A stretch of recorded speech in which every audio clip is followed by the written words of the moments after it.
बिस्मिल्लाहिर्रहमानिर्रहीम। Hello everyone. Android development सीखने की इस सीरीज़ में आज ही हमारा वीडियो नंबर 7 है और इस वीडियो में हम एक कंप्लीट एंड्रॉयड ऐप को डेवलप करने वाले हैं। इस ऐप को डेवलप करने के बाद आप इसे अपने फ़ोन में भी इंस्टॉल कर सकते हो और आप अपने फ्रेंड्स के साथ भी इस एप्लीकेशन को शेयर कर सकते हो। अब इस वीडियो के कोडिंग में आपके लिए एक छोटा सा चैलेंज है। चैलेंज ये है कि जहां पर मैंने फॉर लूप का इस्तेमाल किया है वहां पर आपको एक सिंगल लाइन देखने को मिलेगी। आपको सिर्फ ट्राई करना है कि उस लाइन को किसी तरह से सॉल्व कर दो, यानी कि उसका जो कोड है उसको आप कोशिश करोगे कि किसी तरह से करेक्ट कर दो। अगर आपसे नहीं हो पाता सॉल्व तो डोंट वरी, मैंने वीडियो के एंड में उसको सॉल्व कर दिया है और उसका सोर्स कोड भी आपको डिस्क्रिप्शन में मिल जाएगा। लेकिन मैं चाहता हूं कि अगर ये एप्लीकेशन आपकी ज़िंदगी की फर्स्ट एप्लीकेशन है तो आप एटलीस्ट ट्राई करो कि इसके अंदर जो चैलेंज है उसको आप खुद से सॉल्व कर सको, क्योंकि मैं चाहता हूं कि आपका कॉन्फिडेंस लेवल बूस्ट हो और आपको ये बात हमेशा के लिए याद रहे कि जो आपकी ज़िंदगी की फर्स्ट एंड्रॉयड एप्लीकेशन थी उसके अंदर आपने एक चैलेंज को सॉल्व किया था और एप्लीकेशन को डेवलप किया था। और इस वीडियो में जो एप्लीकेशन है वो एक फाइंडिंग टेबल की एप्लीकेशन है जिसको मैंने बहुत ही आसान भाषा में आपको एक्सप्लेन किया है। आपको बस ये वीडियो लास्ट तक देखना है और इस वीडियो के एंड तक आप अपनी फर्स्ट एप्लीकेशन को आसानी से डेवलप कर लोगे और अपने फ्रेंड्स के साथ भी उसको शेयर कर सकोगे और अपने डिवाइस में भी उसको इंस्टॉल कर सकोगे। अगर आपने अब तक इस एंड्रॉयड डेवलपमेंट की प्लेलिस्ट को एक्सेस नहीं किया तो इस प्लेलिस्ट को एक्सेस कर लेना और यहाँ पर इस चैनल पे और भी बहुत से वीडियोस है। अगर आपने इस चैनल को अब तक सब्सक्राइब नहीं किया तो इस चैनल को भी सब्सक्राइब कर देना। तो अब चलते हैं हम एंड्रॉयड स्टूडियो की तरफ। तो अब सबसे पहले मैंने यहाँ पर अपना एंड्रॉयड स्टूडियो ऑन कर लिया है और यहाँ पर मैं एक न्यू प्रोजेक्ट क्रिएट करने वाला हूँ। तो यहाँ से मैं एम्प्टी एक्टिविटी को सिलेक्ट करूँगा और नेक्स्ट बटन पे क्लिक करूँगा और यहाँ पर मैं अपनी एप्लीकेशन का यानी कि प्रोजेक्ट का नाम लिखूँगा। तो मैं यहाँ पर लिख देता हूँ फाइंडिंग टेबल। इसके बाद आप यहाँ पर अपनी लोकेशन डिफाइन करोगे। मैं काम करता हूँ डेस्कटॉप पे एक न्यू फोल्डर बना लेता हूँ। तो मैं यहाँ से सिलेक्ट करूँगा डेस्कटॉप को और एक न्यू फोल्डर क्रिएट करने के लिए मैं यहाँ पर क्लिक करूँगा और न्यू फोल्डर का नाम होगा माई ऐप। ओके, और यहाँ भी ओके। लैंग्वेज को आप जावा ही सिलेक्ट रहने दोगे और यहाँ से आप minimum SDK version Android 4.1 Jelly Bean को सिलेक्ट करोगे। यानी कि अगर आपने एंड्रॉयड 4.1 सिलेक्ट किया हुआ है तो आपकी ये एप्लीकेशन 99.8% डिवाइसेस पर रन कर जाएगी। अगर आप यहाँ से लेटेस्ट वर्जन को सिलेक्ट करोगे, जैसे कि मैं यहाँ पर अभी क्लिक करता हूँ एंड्रॉयड 11.0R, तो देखिए रन ऑन लेस देन 1%। तो लेटेस्ट वर्जन की एसडीके सिलेक्ट करने पर होगा ये कि आपकी बनाई हुई एप्लीकेशन 1% से भी कम डिवाइसेस पे रन करेगी। अब सबके पास तो लेटेस्ट वर्जन अवेलेबल नहीं होता ना, तो हम क्या करते हैं एप्लीकेशन को हम उस वर्जन में क्रिएट करते हैं जिस पर डिवाइसेस पे रन होने के चांसेस सबसे ज़्यादा हो। तो मैंने यहाँ पे सिलेक्ट किया एंड्रॉयड 4.1 और इसके बाद मैं करता हूँ फिनिश करने के बाद यहाँ पर प्रोसेसिंग स्टार्ट हो जाएगी। आप यहाँ पर थोड़ा सा वक्त दोगे तो एंड्रॉयड स्टूडियो क्या करेगा, आपके लिए एक XML और एक जावा फाइल को क्रिएट करके रख देगा। जैसा कि आप यहाँ पर देख सकते हैं अब कम्प्लीटली हमारे पास एक जावा फाइल और एक XML फाइल है। XML का यूज़ क्या होता है और जावा का यूज़ कब हम करते हैं इसके ऊपर मैंने एक वीडियो बना करके रखी है एंड्रॉयड डेवलपमेंट सीखने की इस सीरीज़ में। अगर आपने वीडियो नंबर 2 नहीं देखी तो आप वो देख सकते हैं। लेकिन फिर भी ये एक कंप्लीट एंड्रॉयड एप्लीकेशन हम बनाने वाले हैं तो मैं आपको थोड़ा सा वो भी रिवाइज करवाता जाऊँगा। XML में हम क्या करते हैं एंड्रॉयड एप्लीकेशन के लेआउट्स और उसकी डिज़ाइन तैयार करते हैं, यानी कि हमारी एप्लीकेशन दिखने में कैसी होगी, उसका यूज़र इंटरफेस कैसा होगा वगैरह वगैरह, ये सब हम XML में डिफाइन करते हैं। और जावा में हम क्या करते हैं उस एप्लीकेशन की फंक्शनैलिटी डिफाइन करते हैं। यानी कि मान लो कि XML के अंदर आपने 2 बटन्स क्रिएट किए, यानी कि 2 बटन को डिज़ाइन किया, तो अब जावा का काम क्या है, जावा का काम ये है कि उन दोनों बटन्स पे क्लिक करने के बाद आपकी एप्लीकेशन क्या करेगी, यानी कि जब यूज़र आपकी एप्लीकेशन को ओपन करेगा उन बटन्स पे क्लिक करेगा उस वक्त वो बटन क्या परफॉर्म करेंगे, ये फंक्शनैलिटी डिफाइन करने का काम जावा का है। अगर कोई आपसे पूछता है कि एंड्रॉयड एप्लीकेशन बनाते वक्त XML का क्या यूज़ है और जावा का क्या यूज़ है, तो आप समझाओगे कि XML का यूज़ हमारी एप्लीकेशन को डिज़ाइन करने के लिए होता है और जावा का यूज़ उस एप्लीकेशन में फंक्शनैलिटी क्रिएट करने के लिए होता है। बस तो आपको ये बात याद रखनी है। तो चलिए अब हम सबसे पहले क्या करते हैं XML की फ़ाइल को ओपन करके हम अपनी एप्लीकेशन को डिज़ाइन कर लेते हैं। तो ये मैंने ओपन की XML की फ़ाइल और यहीं पर हम हमारी ऐप को डिज़ाइन करेंगे। डिज़ाइन करने से पहले मैं आपको एक इंपॉर्टेंट बात बता देता हूँ। यहाँ पर जितनी भी पैलेट्स दी हुई है अगर आप इनको यूज़ नहीं कर रहे तो प्लीज़ इनको ऑफ कर दीजिए। देखिए फिलहाल मुझे ये प्रोजेक्ट विंडो की ज़रूरत नहीं है तो मैं प्रोजेक्ट पर क्लिक करूँगा तो ये पैलेट ऑफ। अगर मुझे ज़रूरत हुई तो मैं वापस से उस पर क्लिक कर दूंगा, ठीक है।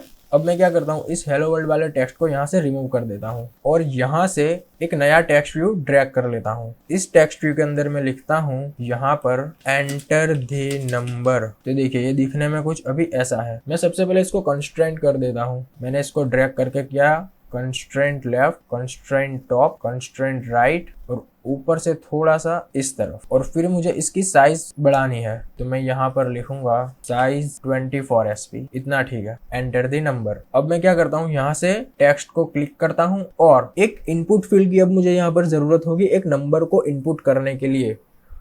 तो जाहिर सी बात है, नंबर को इनपुट करने के लिए मैं नंबर वाले ही इनपुट फील्ड को ड्रैग करूंगा। तो मैंने यहाँ से नंबर को किया ड्रैग। अब मैं इसको हॉरिजॉन्टली कंस्ट्रेंट करना चाहता हूँ तो मैं क्या करूंगा, इसको क्लिक करके यहाँ से हॉरिजॉन्टली पर क्लिक कर दूंगा। तो ये देखिए ये हॉरिजॉन्टली कंस्ट्रेंट हो चुकी और ऊपर से मैं इसको यहाँ पर रख देता हूँ एंटर दी नंबर के साथ और थोड़ा सा नीचे की तरफ ड्रैग कर लेता हूँ, यानी कि दोनों के बीच में 36 का मार्जिन रहेगा इस तरह से। तो यहाँ पर हमने दो काम तो कर दिए, एंटर दी नंबर और एक इनपुट फील्ड। यहाँ पर देखिए एंटर की स्पेलिंग गलत है, मैं इसको पहले ठीक कर देता हूँ, एंटर दी नंबर सही। अब मुझे यहाँ पर जरूरत है एक बटन की, तो मैं यहाँ से बटन को क्लिक करके इस तरह से ड्रैग कर लूंगा। अब इस बटन को मैं डिजाइन करना चाहता हूँ, लेकिन डिजाइन करने से पहले सबसे पहले मैं इसे कंस्ट्रेंट कर दूंगा। तो ऊपर की तरफ मैं इस बटन को कंस्ट्रेंट करूंगा इनपुट फील्ड के साथ, यानी कि इस तरह से।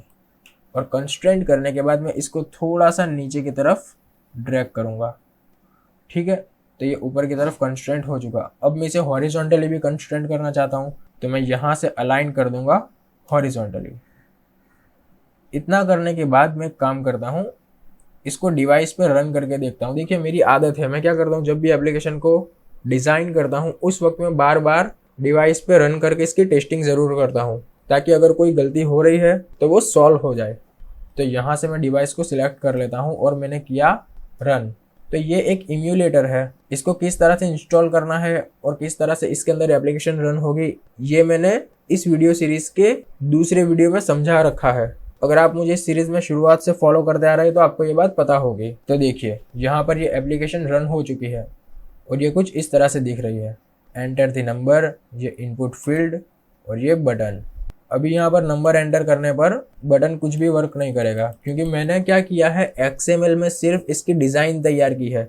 अब मैं जावा के अंदर वो कोड लिखूंगा जिससे हमारी एप्लीकेशन को पता चलेगा कि बटन पर क्लिक करने के बाद क्या होना चाहिए। देखिए अभी मैं बटन पर क्लिक कर रहा हूँ लेकिन कुछ भी नहीं हो रहा, क्योंकि ये सिर्फ इस वक्त एक डिज़ाइन है, ठीक है। मैं एक काम करता हूँ, पहले मैं इस बटन को थोड़ा सा डिज़ाइन कर लेता हूँ। बटन की जगह पर मैं लिखता हूँ सबमिट, और मुझे इसका कलर भी चेंज करना है। तो इसका बैकग्राउंड कलर चेंज करने के लिए ये जो लिखा हुआ है बैकग्राउंड टिंट, मैं यहाँ पर क्लिक करूँगा और जो भी कलर मैं रखना चाहता हूँ उसको यहाँ से सिलेक्ट कर लूँगा। तो मुझे चाहिए इसका कलर ग्रीन, तो मैंने यहाँ से ग्रीन को सिलेक्ट कर लिया और मैं यहीं पर साइड पे क्लिक कर दूंगा। तो देखिए अब इसका कलर ग्रीन हो चुका है, लेकिन अभी एक और काम करना बाकी है।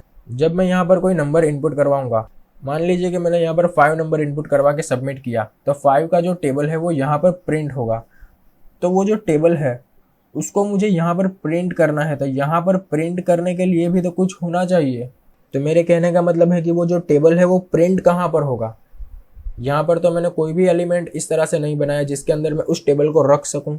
तो मैं क्या करता हूँ, यहाँ से टेक्स्ट में जाकर एक टेक्स्ट व्यू को यहाँ से ड्रैग कर लेता हूँ और मैं कर देता हूँ यहाँ से हॉरिजॉन्टली, और ऊपर की तरफ मैं इसको सबमिट के साथ कंस्ट्रेंट कर देता हूँ और थोड़ा सा नीचे की तरफ रख लेता हूँ। कंस्ट्रेंट करने के बाद हमें उसको थोड़ा सा ऊपर से नीचे की तरफ डिजाइन पैटर्न के मुताबिक सेट करना होता है। अब मैं इसमें इस तरह का डिजाइन बना रहा हूँ, अगर आपके पास कोई बेटर आइडिया है तो आप अपनी मर्जी से भी अपनी तरह का डिजाइन बना सकते हो। तो मैंने यहाँ पर इस तरह से टेक्स्ट व्यू रखा। अब इसके अंदर जो लिखा हुआ है टेक्स्ट व्यू, मुझे इसकी जरूरत नहीं है, तो मैं इसको क्या कर दूंगा, रिमूव। यानी कि ये टेक्स्ट व्यू तो यहीं पर मौजूद है, लेकिन इसके अंदर बाय डिफॉल्ट जो टेक्स्ट व्यू लिख के आ रहा था मैंने उस टेक्स्ट को रिमूव किया है। टेक्स्ट व्यू तो यहीं पर मौजूद है। अब देखिए ये जो यहाँ पर टेक्स्ट व्यू है इसके अंदर क्या होगा, जब मैं सबमिट बटन पर क्लिक करूंगा तो यहाँ पर जो भी नंबर लिखा हुआ है उसका टेबल इस टेक्स्ट व्यू में प्रिंट हो जाएगा। तो अब ये फंक्शनलिटी क्रिएट करने के लिए मैं जाऊंगा जावा में यहाँ पर, और आपको एक बात याद रखनी है कि इस डिजाइन में यहाँ पर 2 टेक्स्ट व्यू है, एक एडिट टेक्स्ट है और एक बटन है। आप अगर चाहो तो यहाँ पर इसकी आईडी भी डिफाइन कर सकते हो। मैं अभी इसको ऐसे ही रहने देता हूँ और चलता हूँ जावा में। तो जैसा कि मैंने आपसे कहा, हमारे पास है एक बटन, इसको मैं यहाँ पर डिक्लेयर कर देता हूँ, और हमारे पास है एक एडिट टेक्स्ट, मैंने यहाँ पर लिखा एडिट टेक्स्ट, और हमारे पास है एक टेक्स्ट व्यू। वैसे तो दो टेक्स्ट व्यू है, एक एंटर द नंबर वाला और एक ये दूसरा टेक्स्ट व्यू जिसके अंदर हम टेबल को प्रिंट करवाएंगे। लेकिन ये जो एंटर द नंबर वाला टेक्स्ट व्यू है, इसके ऊपर हमें कोई फंक्शनैलिटी परफॉर्म करने की जरूरत ही नहीं, क्योंकि ये तो सिर्फ एक मैसेज है जो यूजर को डिस्प्ले होगा। फंक्शनैलिटी तो हमें इसमें परफॉर्म करनी है। तो ये जो टेक्स्ट व्यू है, इसकी वजह से मैं यहाँ पर लिखूंगा टेक्स्ट व्यू, और मैं लिख देता हूँ सिंपली टेक्स्ट व्यू। ऊपर देखिए एडिट टेक्स्ट की स्पेलिंग को मैं करेक्ट कर लेता हूँ। ठीक है, तो मैंने क्या किया, जितने एलिमेंट्स के ऊपर मुझे फंक्शनैलिटी परफॉर्म करनी है उनको मैंने यहाँ पर लिखा, और जैसे जैसे मैंने इसको यहाँ पर राइट किया तो एंड्रॉइड स्टूडियो ने क्या किया, जावा के अंदर इनको इस तरह से इंपोर्ट कर दिया। अब मुझे क्या करना होगा, इसके अंदर फाइंड व्यू बाय आईडी वाली मेथड लगानी होगी। यानी ये जो हमने एलिमेंट्स यहाँ पर ड्रैग किए हैं ना, ये सब क्या है, ये व्यूज है। तो मुझे अब इन व्यूज की आईडी को इस जावा फाइल में ऐड करना होगा। तो मैं क्या करता हूँ, सबसे पहले यहाँ पर लिखता हूँ फाइंड व्यू बाय आईडी, और उसकी आईडी तक पहुंचने के लिए मैं लिखता हूँ r.id.button और लास्ट में सेमीकोलन। तो देखिए यहाँ पर मैंने लिखा फाइंड व्यू बाय आईडी और फिर r.id.button। तो ये जो बटन है, ये आईडी कहाँ से आई, ये जो मैंने XML के अंदर सबमिट बटन बनाया है, आप यहाँ पर ध्यान से देखो इस तरफ, इसकी आईडी में लिखा हुआ है बटन। तो यही आईडी को मैंने यहाँ पर सिलेक्ट किया और इसको मैं रख लेता हूँ इस बटन के अंदर जो अभी अभी मैंने यहाँ पर बनाया था। तो देखिए बटन का काम तो हो चुका, मैंने इसको डिजाइन किया, इसको यहाँ पर इस तरह से डिक्लेयर करके फाइंड व्यू बाय आईडी से जावा फाइल में कनेक्ट कर दिया। अब बारी है टेक्स्ट व्यू और एडिट टेक्स्ट की। तो इनके साथ भी मैं यही करूंगा, मैं लिखूंगा find view bye ID r.id.edit text number, और इसको मैं रख लेता हूँ एडिट टेक्स्ट के अंदर। अब देखिए यहाँ पर आप बिल्कुल भी कंफ्यूज मत होना, यहाँ पर मैंने लिखा है फाइंड व्यू बाय आईडी और इसमें मैंने आईडी के अंदर लिखा है एडिट टेक्स्ट नंबर, और इसको मैंने रख लिया है एडिट टेक्स्ट के अंदर। तो यहाँ पर जो मैंने एडिट टेक्स्ट नंबर लिखा है वो क्या है, इस XML फाइल के अंदर ये जो एडिट टेक्स्ट नंबर है, आप इसकी आईडी देखो यहाँ पर। अगर मान लो यहाँ पर एडिट टेक्स्ट नंबर ना लिखा हुआ होता और मैंने अपना नाम यहाँ पर इस आईडी में लिखा हुआ होता अर्सिल, मैं इस जगह पर लिखता अर्सिल। ठीक है, तो इस तरह से मैंने एडिट टेक्स्ट नंबर को भी सिलेक्ट कर लिया। और अब बारी है टेक्स्ट व्यू की। तो टेक्स्ट व्यू हमारे पास यहाँ पर दो है, एक एंटर द नंबर वाला टेक्स्ट व्यू और एक वो टेक्स्ट व्यू जिसके अंदर हम टेबल को प्रिंट करवाएंगे। तो ध्यान से मेरी बात को सुनना, जावा फाइल के अंदर गलती से भी एंटर द नंबर वाली टेक्स्ट व्यू की आईडी को सिलेक्ट मत कर लेना, वरना क्या होगा, जब हम सबमिट पे क्लिक करेंगे तो हमारा टेबल इस एंटर द नंबर की जगह पर प्रिंट हो जाएगा। तो इस प्रॉब्लम से बचने के लिए आप क्या करोगे, सबसे पहले ये चेक करोगे कि इन दोनों की आईडी क्या है।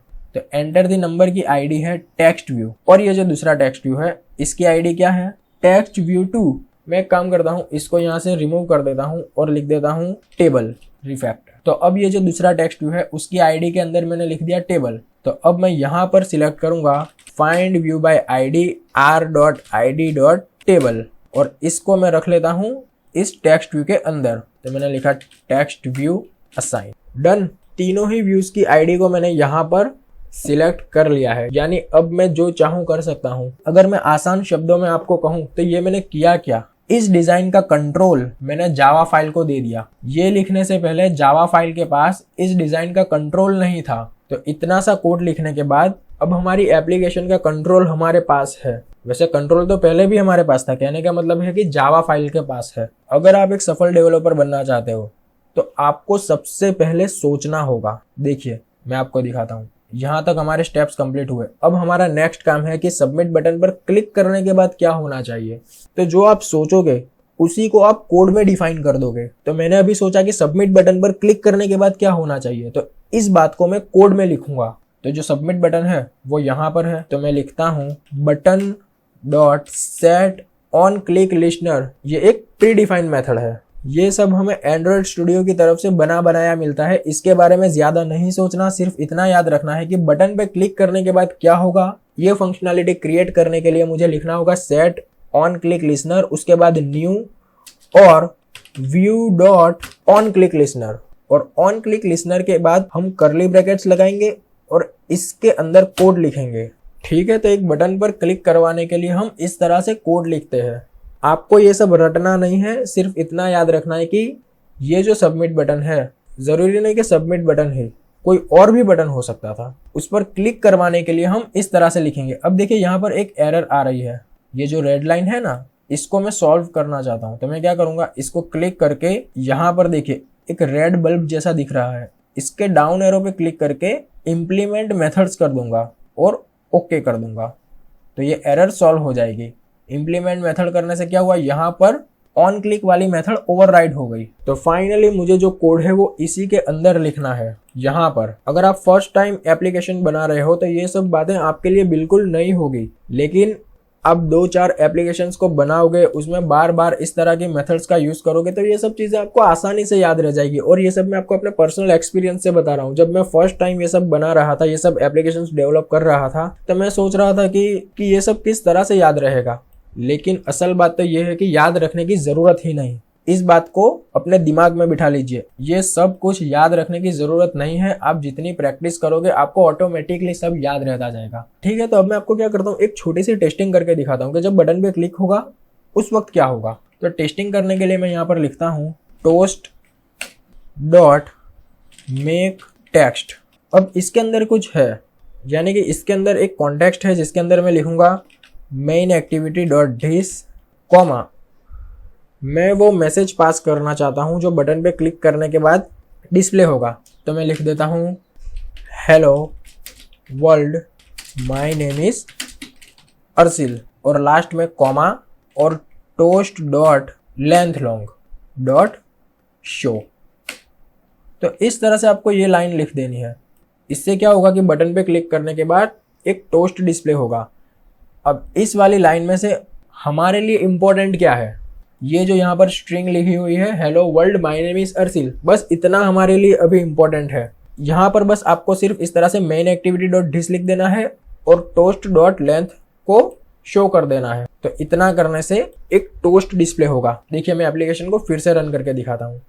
लॉन्च सक्सेस, मैंने किया सबमिट बटन पे क्लिक, तो देखिए यहाँ पर एक टोस्ट डिस्प्ले हो रहा है hello world my name is Arsil. मैं जितनी बार इस पे क्लिक करूंगा उतनी बार ये डिस्प्ले होगा। तो इस तरह से कई बार आपने भी अपने एंड्रॉयड डिवाइस में कोई मैसेज पढ़ा होगा, तो उसको हम कहते हैं टोस्ट। तो ये हो गई टेस्टिंग। इसका मतलब है कि चलिए हमारा बटन तो सही से काम कर रहा है। अब इस लाइन को मैं फिलहाल कर देता हूँ कमेंट, क्योंकि ये सिर्फ टेस्टिंग के लिए था। तो देखिए अब मैं यहाँ पर क्या करूँगा, इस एप्लीकेशन के अंदर जो इनपुट फील्ड है उसके अंदर हमने यूजर से तो एक नंबर इनपुट करवाने को कहा है, इस वजह से यहाँ पर कीबोर्ड में सिर्फ न्यूमेरिक वैल्यू डिस्प्ले हो रही है। लेकिन इनपुट का जो डिफॉल्ट बिहेवियर होता है वो स्ट्रिंग होता है। तो मुझे इन नंबर्स को इंटीजर में कन्वर्ट करना होगा, क्योंकि मैथमेटिकल टास्क परफॉर्म करने के लिए मुझे इंटीजर वैल्यूज की जरूरत होगी। स्ट्रिंग के साथ आप कभी भी कोई मैथमेटिकल फॉर्मूला परफॉर्म नहीं कर सकते। तो इस इनपुट फील्ड की वैल्यूज को इंटीजर में कन्वर्ट करने के लिए मैं यहाँ पर लिखूंगा इंटीजर डॉट पार्स इंट। ये भी एक प्रीडिफाइंड मेथड है। इसके अंदर मैं उस इनपुट फील्ड को सिलेक्ट करूंगा। तो वो इनपुट फील्ड कहाँ पर है, यहाँ पर एडिट टेक्स्ट के अंदर। तो इस एडिट टेक्स्ट को मैं यहाँ पर लिखूंगा dot gate text dot to string, और इसको मैं रख लेता हूँ एक नंबर वेरिएबल के अंदर जिसका टाइप होगा इंट। डन। अब उस इनपुट फील्ड की वैल्यू इंटीजर में कन्वर्ट होके इस नंबर वेरिएबल में स्टोर हो जाएगी, यानी कि अब मैं उस पर कोई मैथमेटिकल टास्क भी परफॉर्म कर सकता हूँ। अब देखिए यहाँ पर बनेगा हमारा लॉजिक। टेबल प्रिंट होता है 1 to 10 तक, तो मैं यहाँ पर फॉर लूप का यूज़ करूँगा। Int I assign 1, I less than equal to 10 और आई प्लस प्लस यानी कि आई इंक्रीमेंट और करली ब्रैकेट्स। मुझे इस लूप को 10 बार चलाना है। तो अब ज़रा सोचिए कि ये लूप जब 10 बार चलेगा तब 10 बार वैल्यूज़ भी प्रिंट होगी। तो वो वैल्यूज़ कहाँ पर प्रिंट होगी, ये जो मैंने दूसरा टेक्स्ट व्यू बनाया है ना उसके अंदर। तो ये जो दूसरा टेक्स्ट व्यू है इसकी आईडी क्या है, टेबल। तो आईडी है टेबल।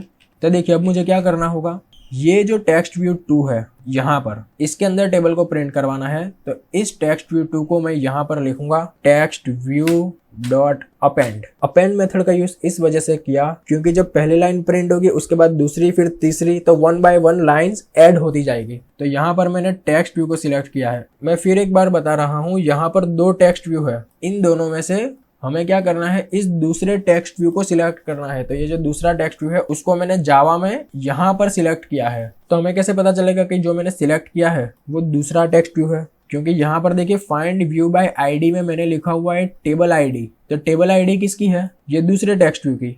आप यहाँ पर भी देख सकते हो दूसरे टेक्स्ट व्यू की आईडी है टेबल। तो इसी टेबल आईडी को मैंने यहाँ पर सिलेक्ट किया है इस टेक्स्ट व्यू के अंदर। तो अब ये जो टेक्स्ट व्यू है वो दूसरा वाला टेक्स्ट व्यू है। ठीक है, आपको ये बातें याद रखनी है। मैं बार बार इस वजह से रिपीट करता हूँ ताकि आप कोई मिस्टेक ना करो। अब देखिए, मान लो कि यूजर ने नंबर इनपुट किया 5, तो 5 कहाँ पर जाएगा, नंबर वेरिएबल के अंदर। तो नंबर वेरिएबल की वैल्यू क्या हो जाएगी, 5। तो एक 5 का जो टेबल होता है वो कुछ इस तरह से होता है, 5 × 1 = 5। तो अब हमें क्या करना है, नंबर इंटू 1 = नंबर, यही होगा ना, इसी पर तो लॉजिक बनाना है। तो ये 1 कहाँ से आएगा, ये 1 होगी आई की वैल्यू। देखिए मैं आपको समझाता हूँ। यहाँ पर मैं लिखता हूँ नंबर, उसके बाद मैं स्ट्रिंग को कॉन्केटिनेट करूंगा मल्टीप्लीकेशन का सिंबल लगाकर, इनटू, अब मैं यहाँ पर 1 तो नहीं लिख सकता ना, क्योंकि हर बार 1 2 3 4 5 इस तरह से वैल्यूज चेंज होगी। तो वो जो वैल्यूज होगी वो कहाँ पर होगी, वेरिएबल आई के अंदर। तो मैं यहाँ पर आई को लिख देता हूँ, आई,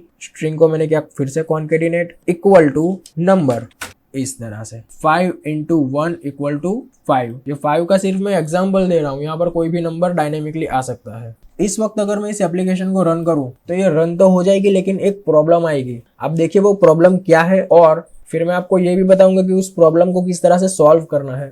ठीक है, मैंने किया रन, लॉन्च सक्सेस, मैंने नंबर इनपुट किया 2 और सबमिट।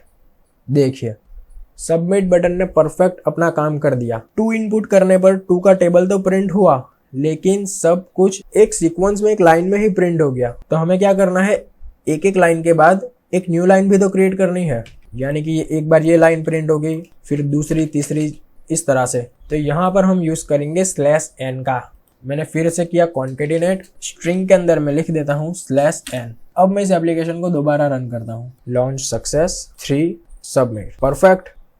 अब देखिए 3 का टेबल प्रिंट हुआ और सभी लाइन एक न्यू लाइन से प्रिंट हुई। आप अगर चाहो तो इन टेक्स्ट की साइज भी इंक्रीज कर सकते हो, इनका कलर भी चेंज कर सकते हो। ये सब करने के लिए आप क्या करोगे, XML की फाइल को ओपन करोगे, यहाँ से टेक्स्ट व्यू को सिलेक्ट करोगे और यहाँ से साइज, उसका कलर, बैकग्राउंड कलर जो भी आपको लगाना है वो आप यहाँ से सेट करके रखोगे। जैसे कि मैं काम करता हूँ, यहाँ से इसका साइज थोड़ा सा बढ़ा देता हूँ। साइज 14 SB है, मैं 16 SB कर देता हूँ और इस एप्लीकेशन को फिर से रन करता हूँ, 12, सबमिट। देखिए अब ठीक है। तो एप्लीकेशन की जो मेन फंक्शनैलिटी थी वो तो क्रिएट हो चुकी है, लेकिन एक स्मार्ट डेवलपर क्या इतना ही काम करता है? नहीं। अब देखिए स्मार्ट डेवलपर क्या करता है, वो ये तो देखता है कि एप्लीकेशन किस तरह से काम करती है, लेकिन वो इस बात को भी ध्यान में रखता है कि इस एप्लीकेशन की प्रॉब्लम्स क्या क्या है। जैसे कि मैंने अभी यहाँ से 12 को रिमूव कर दिया और अब मैं सबमिट पर क्लिक करता हूँ। यानी देखिए इस इनपुट के अंदर कुछ भी नहीं लिखा हुआ और मैं सबमिट को क्लिक करता हूँ। तो इनपुट एम्प्टी होने पर अगर मैं सबमिट पे क्लिक करूंगा तो देखिए क्या होगा, हमारी एप्लीकेशन क्रैश हो चुकी, उसने हमें बाहर फेंक दिया। तो इस प्रॉब्लम से भी तो बचना है। अगर आप 2 मिनट के लिए वीडियो को पॉज करके सोच सकते हो तो प्लीज सोचो कि अगर कोई यूजर बिना कोई वैल्यू लिखे सबमिट पे क्लिक करता है तो उस वक्त क्या होना चाहिए। हमारी एप्लीकेशन तो यहाँ पर एग्जिट हो गई, वो नहीं होना चाहिए। हमें कोई मैसेज मिलना चाहिए कि तुम इनपुट फील्ड के अंदर कोई वैल्यू इनपुट करो और फिर सबमिट पे क्लिक करो, क्योंकि इनपुट फील्ड एम्प्टी है। इस तरह से कोई मैसेज मिलना चाहिए, ना कि इस तरह से हमें बाहर निकाल दिया जाए। तभी कुछ देर पहले मैंने आपको टोस्ट के बारे में बताया था, ये वाला। तो हम ये भी तो कर सकते हैं कि अगर कोई बंदा एम्प्टी इनपुट फील्ड पर सबमिट बटन को क्लिक करता है तो उसको एक टोस्ट मैसेज प्रिंट होना चाहिए। तो अब लॉजिक क्या बनेगा, मैं यहाँ पर लिखूंगा if edit text dot length <0, यानी कि टेक्स्ट की जो लेंथ है वो <0 है, उस वक्त एक मैसेज प्रिंट होगा। यहाँ पर मैं इस टोस्ट वाली लाइन को करता हूँ कॉपी और पेस्ट, इसकी कमेंट को मैं करता हूँ रिमूव और मैसेज क्या प्रिंट होगा, इनवैलिड वैल्यू। इस तरह से एक मैसेज प्रिंट होगा। लेकिन मान लो कि यूजर ने अगर सही से नंबर इनपुट किया है, उस वक्त ये वाला कोड चलेगा। तो मैं इसको एक काम करता हूँ एल्स के अंदर रख लेता हूँ। ठीक है, देखिए अब क्या होगा, यूजर जब बटन पे क्लिक करेगा उस वक्त इनपुट फील्ड की जो वैल्यू है वो अगर लेस देन 0 है, मैं काम करता हूँ यहाँ पर लेस देन इक्वल टू 0 कर देता हूँ। यानी कि अगर कोई इनवैलिड वैल्यू है लेस देन इक्वल टू 0, तब क्या होगा, एक टोस्ट मैसेज प्रिंट होगा, इनवैलिड वैल्यू। लेकिन अगर यूजर ने सही से कोई वैलिड नंबर इनपुट किया है उस वक्त एल्स वाला पोर्शन चल जाएगा, हमारा लॉजिक काम कर जाएगा और टेबल प्रिंट हो जाएगा। मैं करता हूं एप्लीकेशन को रन, लॉन्च सक्सेस। देखिए अभी इस इनपुट में कुछ भी नहीं, मैं करता हूं सबमिट, तो देखिए यहाँ पर एक टोस्ट मैसेज प्रिंट हो रहा है, इनवैलिड वैल्यू। मैं जितनी बार क्लिक करूंगा उतनी बार इनवैलिड वैल्यू का मैसेज प्रिंट होगा। पहले क्या होता था, अगर इनपुट फील्ड एम्प्टी है और सबमिट पर क्लिक करते हैं तो ये एप्लीकेशन हमें एग्जिट करवा रही थी, तो वो भी एक तरह की प्रॉब्लम थी जिसको हमने अभी अभी यहाँ पर सॉल्व कर लिया है। तो इस वीडियो में आपने सिर्फ एप्लीकेशन को डेवलप करना ही नहीं, आपने ये भी सीखा कि एप्लीकेशन डेवलपमेंट में हम प्रॉब्लम्स को किस तरह से सॉल्व करते हैं। अब मैं यहाँ पर लिखता हूँ 12 और करता हूँ सबमिट, ठीक है। लेकिन प्रॉब्लम तो अभी भी है। देखिए मैं जितनी बार सबमिट पे क्लिक करूंगा उतनी बार ये 12 का टेबल इंपोर्ट होता ही जाएगा, तो ये भी तो गलत है, हमें तो सिर्फ एक बार चाहिए। तो मैं क्या करूंगा कि ये जो फॉर लूप है जिसकी वजह से टेबल प्रिंट हो रहा है, इस फॉर लूप के पहले मैं यहाँ पर लिख दूंगा text view dot set text और यहाँ पर एम्प्टी। यानी क्या होगा कि जब भी ये फॉर लूप रन होगा उसके पहले एक बार उस लूप के अंदर का पुराना टेक्स्ट डिलीट हो जाएगा और हमें एक फ्रेश टेक्स्ट देखने को मिलेगा, यानी कि फ्रेश टेबल देखने को मिलेगा। मैं इसको फिर से रन करता हूँ। देखिए मैंने एप्लीकेशन को रन किया, मैंने लिखा फॉर सबमिट। देखिए फॉर का टेबल एक बार तो प्रिंट हो गया। अब मैं फिर से सबमिट पे क्लिक करता हूँ तो देखिए वो बार बार ऐड नहीं हो रहा। मैं कितनी भी बार क्लिक करूँ फॉर का टेबल बार बार ऐड नहीं होगा। तो जब भी आप एप्लीकेशन को डेवलप करो तो सिर्फ उसकी अच्छी अच्छी फंक्शनैलिटी को ध्यान में मत रखो, आप ये भी देखो कि उस एप्लीकेशन की कमजोरी क्या है, उस एप्लीकेशन में प्रॉब्लम्स क्या है, उस एप्लीकेशन की एरर किस तरह की है। अब आप इस एप्लीकेशन में और कौन सी फंक्शनैलिटी ऐड कर सकते हो, सोचो जरा। आप यहाँ पर एक और बटन भी तो क्रिएट कर सकते हो जिस पर क्लिक करने के बाद ये टेबल और ये नंबर ये दोनों क्लियर हो जाए, तो वो भी एक छोटी सी मगर बहुत अच्छी फंक्शनैलिटी होगी। तो बटन को सबसे पहले क्रिएट करने के लिए मैं XML व्यू में आऊंगा और यहाँ से बटन को इस तरह से ड्रैग करूंगा। अब मुझे इस बटन को भी कंस्ट्रेंट करना होगा, सबमिट के साथ कर देता हूँ इस तरफ, यहाँ से राइट साइड इस तरफ। अब मैं क्या करता हूँ, इन दोनों बटन को एक साथ सिलेक्ट करके इस तरह से यहाँ रख देता हूँ और ये जो दूसरा बटन है इसको थोड़ा सा ऊपर की तरफ लेकर इनपुट के साथ कंस्ट्रेंट कर देता हूँ और वर्टिकली इसको सबमिट के अलाइन कर देता हूँ। इतना ठीक है। थोड़ा सा मैं इसको लेफ्ट की तरफ लेकर आऊँगा, ठीक है इतना। ये जो बटन लिखा हुआ है इसको मैं कर देता हूँ क्लियर। अब मैं एक और काम करना चाहता हूँ, ये जो वाइट बैकग्राउंड है ये कुछ ठीक नहीं लग रहा, इसको मैं क्लिक करके इसका बैकग्राउंड कर देता हूँ ब्लैक। तो मैं यहाँ पर क्लिक करूँगा, लिखूँगा बैकग्राउंड और यहाँ से मैं सिलेक्ट कर लेता हूँ ब्लैक को। अब देखिए ब्लैक सिलेक्ट करने से क्या प्रॉब्लम हुई, वो जो मैसेजेस दिख रहे थे एंटर द नंबर वाले वो यहाँ पर मौजूद है लेकिन दिख नहीं रहे। अब मुझे उसका कलर चेंज करना होगा। मैं इसको क्लिक करता हूँ और लिखता हूँ टेक्स्ट कलर। टेक्स्ट कलर इसका हो जाएगा वाइट। इसके बाद एडिट टेक्स्ट का जो कलर है वो भी मैं कर देता हूँ वाइट और जहाँ पर हमारा टेबल डिस्प्ले होगा उसको भी तो हमने वाइट करना है, तो इसको भी मैं कर देता हूँ वाइट। अब मैं इस एप्लीकेशन को एक बार रन करके चेक करता हूँ, उसके बाद मैं क्लियर बटन की फंक्शनैलिटी को क्रिएट करता हूँ।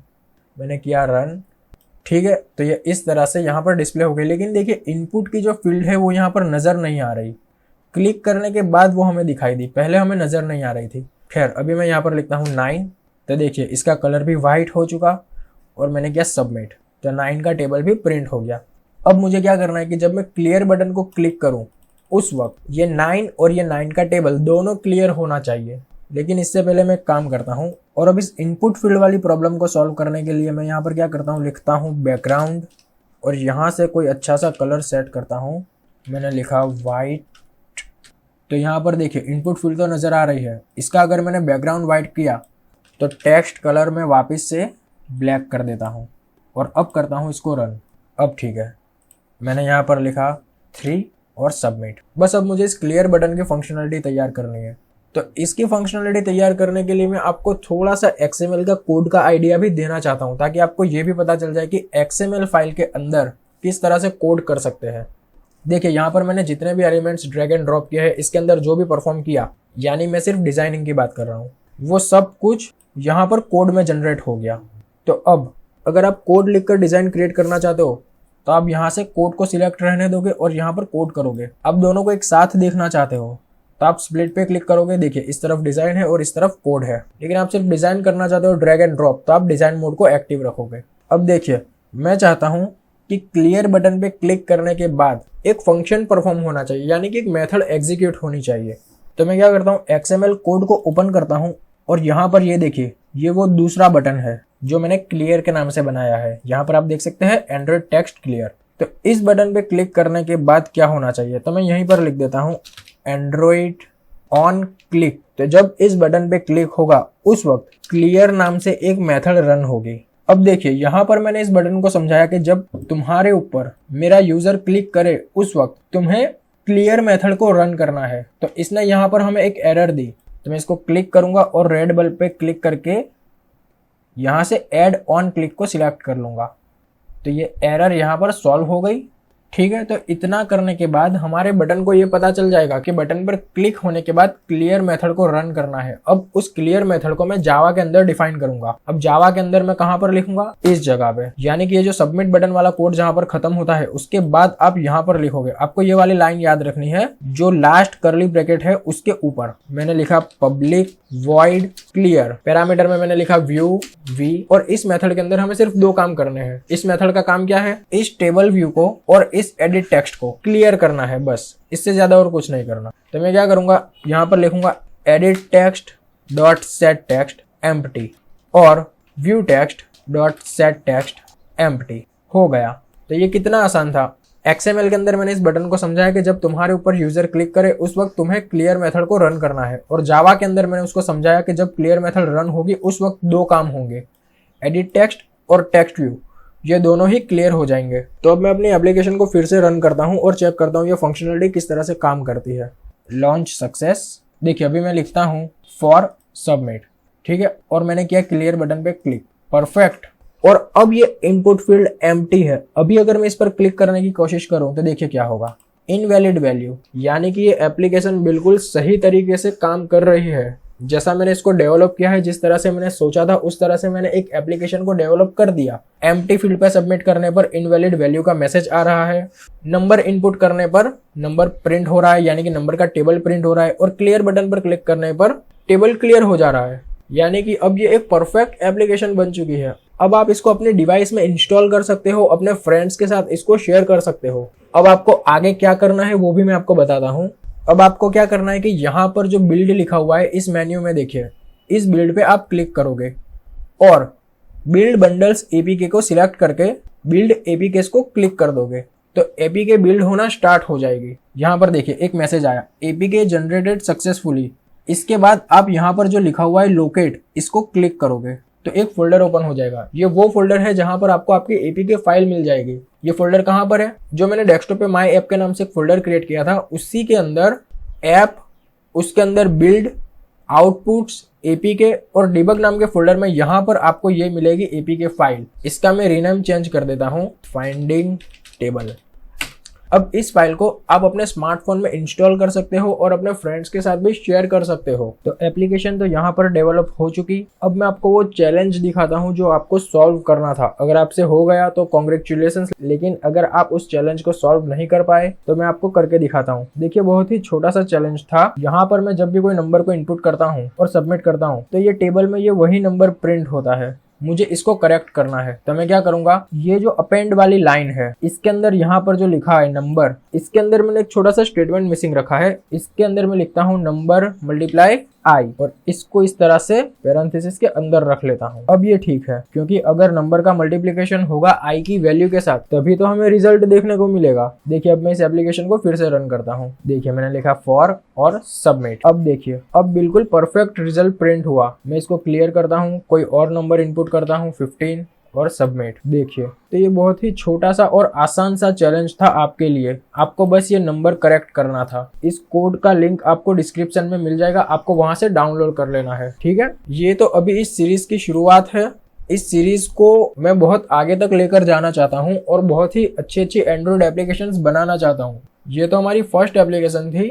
फ्यूचर में मैं कोशिश करूंगा कि और भी एप्लीकेशंस को डेवलप करूं और आपको बताऊं कि एंड्रॉइड में किस तरह से एक प्रॉब्लम सॉल्विंग प्रोडक्ट को डेवलप किया जाता है। अगर आपने अब तक इस प्लेलिस्ट को एक्सेस नहीं किया तो एंड्रॉइड डेवलपमेंट की इस प्लेलिस्ट को एक्सेस जरूर करना। यहाँ पर मैंने आपको जीरो से एंड्रॉइड डेवलपमेंट करना सिखाया है और इस सीरीज में अभी आगे और भी वीडियोस आनी बाकी है। मैं कोशिश करूंगा कि अच्छे से अच्छी वीडियोस इस पे अपलोड करूं और इस चैनल पे और भी बहुत कुछ है। अगर आपने इसकी प्लेलिस्ट को एक्सेस नहीं किया तो यहाँ से आप इसकी प्लेलिस्ट को एक्सेस करना और इसकी वीडियोस देखना। यहाँ पर मैंने C++, जावा, पाइथन पर भी वीडियोस बना करके रखी है और SQL and MySQL with PDF notes complete in one video, इसके ऊपर भी एक वीडियो है। तो आप इनको एक्सेस जरूर करना, यहाँ पर बहुत कुछ है। तो मैं आशा करता हूँ कि इस वीडियो में मैंने आपको जो भी पढ़ाया वो आपको अच्छे से समझ में आया होगा। आप भी अब अपनी एक एप्लीकेशन बना सकते हो और अगर आपने इस वीडियो में मेरे साथ साथ एप्लीकेशन को डेवलप किया है तो अब आप खुद को एक एंड्रॉइड डेवलपर कह सकते हो। अगर आपको इस वीडियो में परफेक्शन लगा हो तो आप इस वीडियो को लाइक कर सकते हो और इस चैनल को भी सब्सक्राइब कर सकते हो। मिलते हैं हम नेक्स्ट वीडियो में, तब तक के लिए बाय।